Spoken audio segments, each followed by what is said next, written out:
everybody, this is Edification TV, in short EdiTV. EdiTV is a Christian internet TV channel which brings people close to God through the preaching of the Word of God, testimonies and many wonderful things that God does to His people. In this channel, you will watch programs in English, French and Lingala. Enjoy, may God bless you. Bien-aimés dans le Seigneur, voici Edification TV, en cours EdiTV, une chaîne qui diffuse des programmes visant à promouvoir la foi chrétienne. EdiTV est une chaîne chrétienne d'édification spirituelle pour ceux qui aiment le Seigneur. Nous vous proposons des programmes en français, anglais et lingala qui contribuent à bâtir et consolider votre vie spirituelle et vous équiper pour mener une vie chrétienne digne du Seigneur dans ce monde troublé. EdiTV, une chaîne chrétienne pour vous.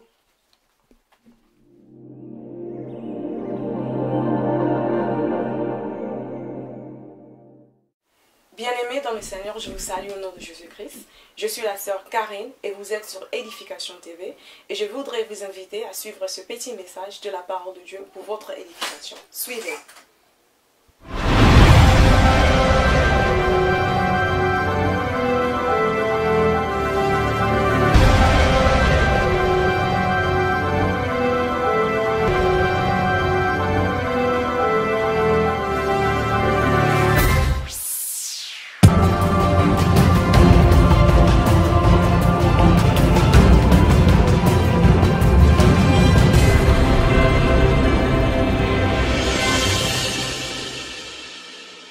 Bien-aimés, nous voulons vous saluer au nom de notre Seigneur Jésus-Christ.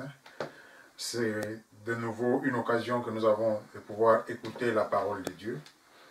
Nous allons partager sur un sujet qui est utile pour nous tous, c'est le message de la croix. Nous allons aborder ce sujet en nous inspirant des Écritures, notamment des écrits de l'apôtre Paul dans 1 Corinthiens chapitre 1er, verset 22 jusqu'au verset 25. L'apôtre Paul dit, les Juifs demandent des miracles, les Grecs cherchent la sagesse. Nous prêchons Christ crucifié, scandale pour les Juifs et folie pour les païens. Mais puissance de Dieu et sagesse de Dieu pour ceux qui sont appelés, tant Juifs que Grecs, car la folie de Dieu est plus sage que les hommes, et la faiblesse de Dieu est plus forte que les hommes. Nous lisons aussi Galates chapitre 5, verset 11. Pour moi, frère, si je prêche encore la circoncision, pourquoi suis-je encore persécuté? Le scandale de la croix a donc disparu. Donc nous allons parler de la croix. La croix, c'est le message central de la parole de Dieu par rapport aux chrétiens. Nous avons l'Ancien Testament, le Nouveau Testament, pour nous qui avons Christ comme Seigneur. Le message qui est au centre de tout, c'est la croix. Tout, c'est par la croix. Christ est venu, Christ a souffert, il a donné sa vie. Nous sommes sauvés par la croix. Alors nous avons lu ce passage d'un Corinthiens chapitre 1, verset 22. Les Juifs demandent des miracles, les Grecs la sagesse. Et les Grecs cherchent la sagesse. Nous prêchons Christ crucifié, scandale pour les Juifs et folie pour les païens. Le problème c'est que parfois nous aussi, aujourd'hui, nous pensons, nous parlons, nous agissons comme les Juifs de cette époque-là. Selon ce que l'apôtre Paul dit ici, l'intérêt des Juifs, c'était les miracles. Ils voulaient voir des miracles, des choses extraordinaires, des choses étonnantes, qui dépassent l'intelligence humaine. Oui, Dieu accomplit des miracles. Oui, Jésus-Christ accomplit des miracles jusqu'à aujourd'hui. C'est son désir, c'est son souhait que nous puissions prospérer, que nous soyons en bonne santé, que nous soyons bénis. C'est ce que le Seigneur veut. Mais pourquoi Paul parle pratiquement d'un reproche par rapport aux Juifs? Il demande des miracles, mais il dit, nous, lui, l'apôtre Paul, et les disciples, et les apôtres, et les chrétiens, nous prêchons Christ crucifié. Pour l'apôtre Paul, le plus important, c'était connaître Christ. Connaître le message de la croix. Les miracles, ils viendront. Les solutions, les guérisons, les bénédictions, nous les aurons.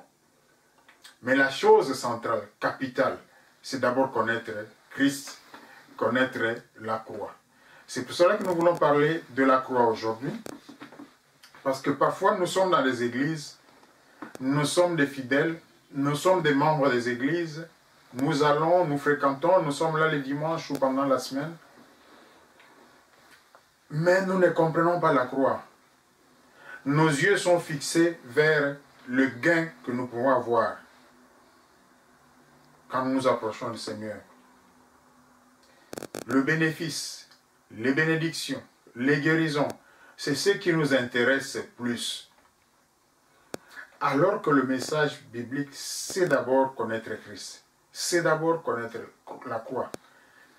C'est à travers la croix que nous avons tout eu. Mais à travers la croix, non seulement nous recevons ce qui est terrestre, mais aussi ce qui est céleste, ce qui est inaccessible par des moyens humains, que seul le Seigneur peut nous accorder. Donc c'est pour cela que nous devons, quand nous avons l'occasion, nous replonger dans les Écritures, revoir un peu la croix, comprendre un peu la croix, et voir comment ce message de la croix s'applique aujourd'hui dans notre vie, comment cela est actualisé aujourd'hui dans nos réalités que nous vivons. Paul parle de la croix comme étant un sujet de scandale pour ceux qui ne croient pas, pour ceux qui ne connaissent pas le mystère de Dieu, pour ceux qui n'ont pas reçu Jésus-Christ. C'est un scandale. Christ est mort à la croix, lui qui était saint, lui qui n'avait commis aucun péché. Il n'y avait aucune iniquité en lui, dans sa bouche ne se trouvait point de fraude, c'est ce que les Écritures disent. Mais il est mort d'une mort honteuse, mort comme un vulgaire brigand, mort comme un malfaiteur, le plus grand des malfaiteurs, et pourtant il était saint. Mais sa vie n'a pas été prise par les humains. La Bible nous apprend que Christ a donné sa vie. Il a donné sa vie par amour pour toi et pour moi, parce qu'il nous aime. Il t'a aimé, il m'a aimé avant même la fondation du monde. Alors que j'étais encore dans le monde, alors que tu étais encore dans le monde, Christ t'avait déjà aimé. Et il a donné sa vie pour que toi et moi, nous soyons sauvés et que nous ayons la vie éternelle. Quand nous avons la vie éternelle, alors toutes les promesses de Dieu, les bénédictions, les guérisons, les restaurations, tout ce que Dieu promet, nous les aurons. Parce que Dieu est fidèle. Quand il a promis, il le réalise. Il a dit, cela va s'accomplir. Ce n'est pas qu'il ne faut pas chercher des miracles. Ce n'est pas qu'il ne faut pas chercher des guérisons, des solutions à nos problèmes.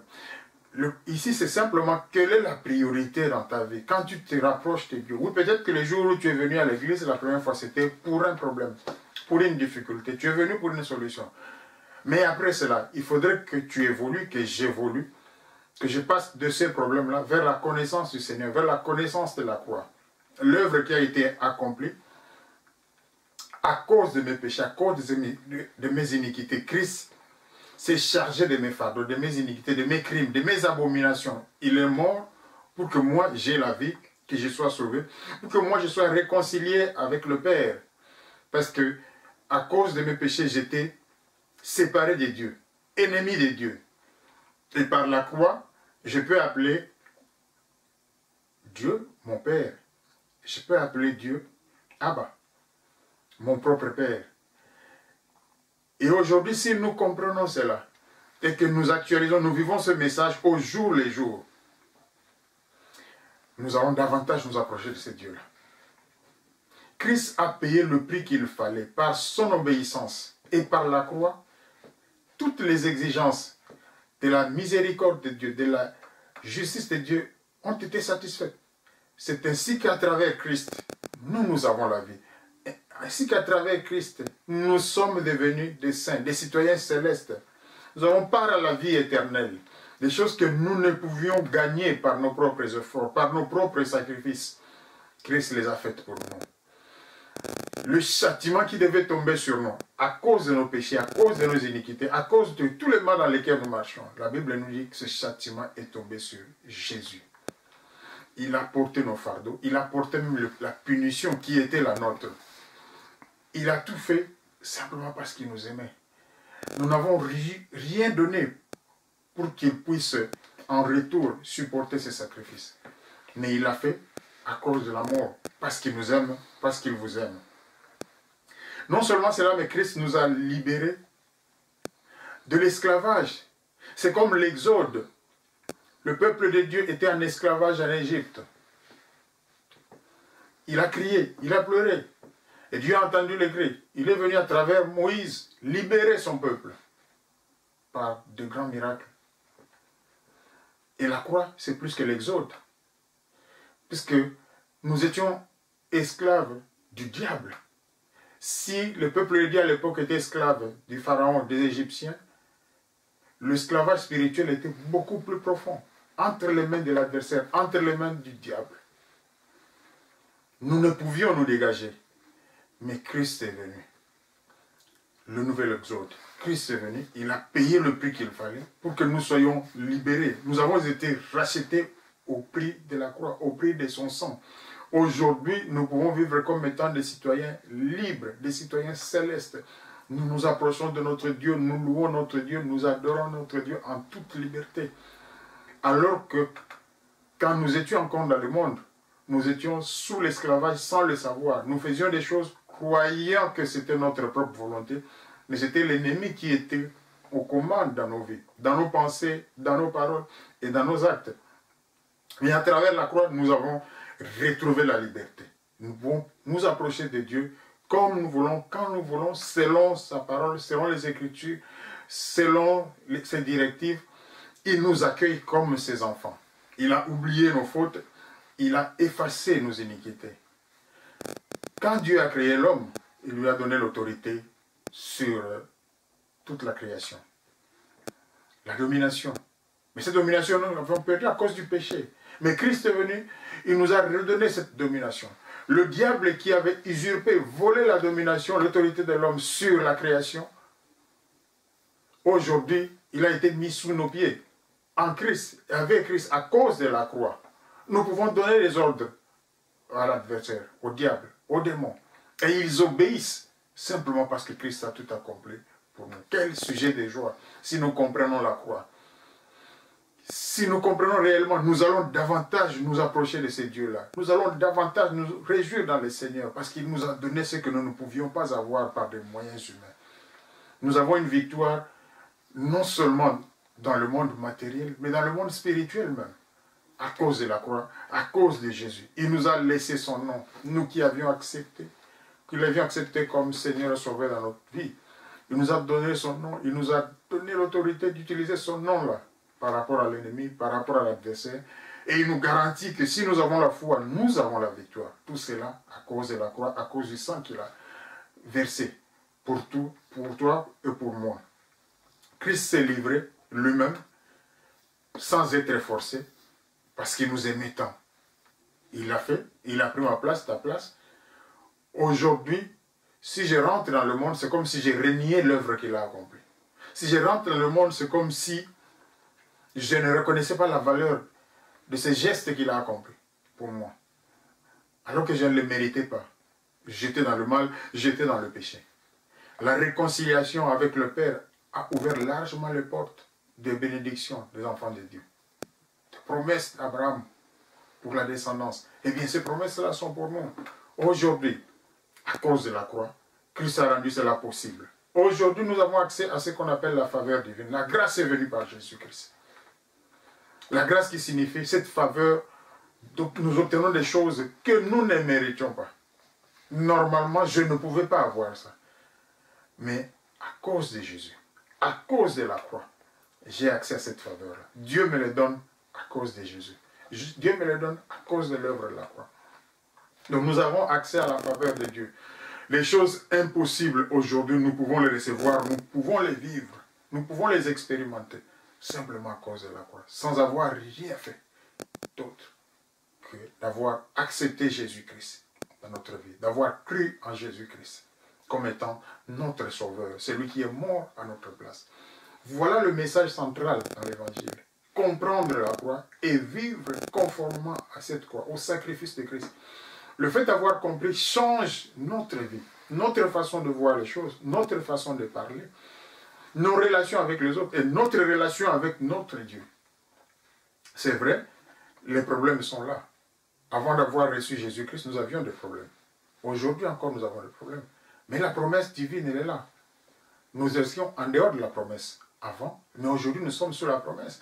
Si ça ne s'accomplit pas aujourd'hui, mais puisque la croix, c'est une réalité historique et spirituelle, eh bien, le jour voulu, au temps voulu par Dieu, la promesse qu'il a faite à ses enfants, elle va s'accomplir. Peu importe les problèmes que tu as, peu importe ma situation, peu importe ce que je traverse aujourd'hui, si je me réfère à la croix, si je médite l'œuvre de la croix, je relis les Écritures, je retrouve les ressources qu'il me faut pour croire davantage, pour être ferme dans cette foi-là, pour être ferme dans cette confiance-là. Christ, qui n'a pas hésité à donner sa vie pour moi, comment hésiterait-il à me donner cette petite bénédiction, cette guérison, ce bien-là que je cherche? Non, mon bien-aimé, il t'aime. Il veut que tu sois heureux, que tu sois heureuse. Il veut du bonheur pour toi. Mais il te dit, au centre de toutes choses, comprends d'abord l'œuvre qui a été accomplie à la croix. Parce que cette œuvre de la croix m'engage, t'engage, dans la mesure où Christ est mort pour tes péchés, pour mes péchés. Actualiser le message de la croix aujourd'hui, c'est parler de la croix à la première personne du singulier, c'est je. À la croix, j'ai été sauvé. À la croix, j'ai été racheté. À la croix, j'ai été réconcilié avec le Père. Nous ne sommes plus dans le nous, mais je suis dans le je, ma relation personnelle. Et la croix a un impact direct dans ma vie. Il y a des choses qui changent quand j'ai compris. Dans ma façon de penser, dans ma façon d'être, dans la confiance que j'ai en Dieu, dans la foi, dans le fait que j'évite le péché. Quand j'ai compris l'œuvre de la croix, il y a quelque chose qui change. Alors, si notre vie d'aujourd'hui est comme celle d'hier, c'est-à-dire que nous sommes dans le doute, nous n'avons pas de confiance, nous ne croyons pas, nous sommes dans le péché, alors nous renions la croix. Christ ne reviendra pas une deuxième fois pour mourir à la croix. Il l'a fait une seule fois. C'est à moi de profiter, de saisir cette occasion pour que je puisse davantage m'approcher de Dieu et recevoir comme conséquence simplement toutes les bénédictions promises pour que je sois dans la joie, non seulement sur cette terre, mais que la vie éternelle me soit garantie. Que le Seigneur nous bénisse tous pour ce message. J'espère que vous avez été édifiés à travers de ce message. Que Dieu vous bénisse et à la prochaine. Au revoir.